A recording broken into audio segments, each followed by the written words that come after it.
It's hard not to argue that COVAX has not lived up to the expectations that many had foreseen early on into this pandemic, and there's a huge disparity among those in the world who are now debating about whether they should be receiving a third shot and those who haven't had access to one. How did we get here, Dr. Lutterbach, and what could have been done to prevent this? And I guess more importantly, what can be done to make sure that we catch up to that equity, the disparity there among those who have access? I think the European Union has made a major mistake about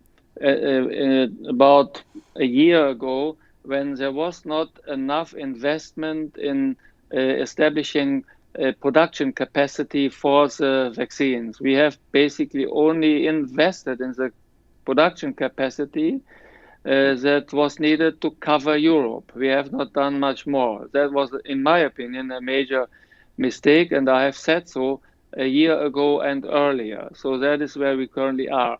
I think what we currently can do is basically we need to work together. I myself also think that we should make the patent available to the poor countries. That is a position that is not shared by Angela Merkel, with whom I agree on many issues. And I really, working together with her is really successful and a pleasure. But here we have a disagreement. I do think that, let's say, the patents, making the patents available to poor countries so that they can produce the vaccines themselves, in particular those vaccines that are somewhat easier to produce. Here I'm more in agreement with the Biden administration than with my own administration. Yeah, it is interesting and puzzling to see that disagreement there among allies, right? And those who are focused specifically on the science.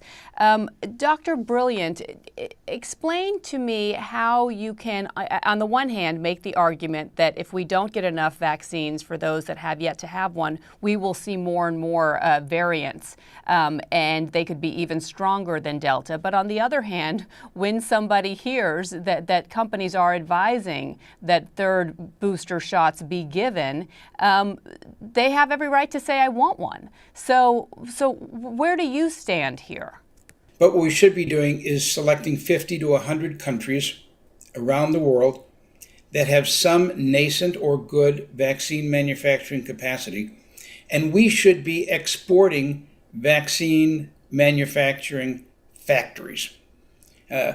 We had that in smallpox, in polio. We had regional manufacture of the vaccines. We must understand that once we have the vaccine, the game doesn't end.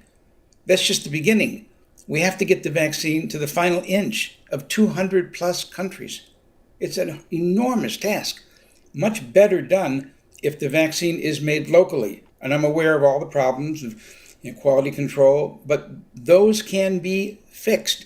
And the companies that have the patents can indeed claim a royalty. Let them make money, I don't care, exporting vaccine manufacturing factories and capabilities, because no single factory will be able to fill the bill of the tens of billions of doses of vaccine we will need over the next 3 years. And I didn't want to ignore your question. If we don't have vaccination in the developing world, in the world that doesn't have vaccine, we will continue to run through the Greek alphabet and perhaps have to add a different alphabet after that with variants, because there's nothing to stop this virus from replicating, mutating, creating variants unless it hits a wall of vaccinated people and the density of susceptibles is removed. We're not doing that adequately. That's why we're having this shower of variants.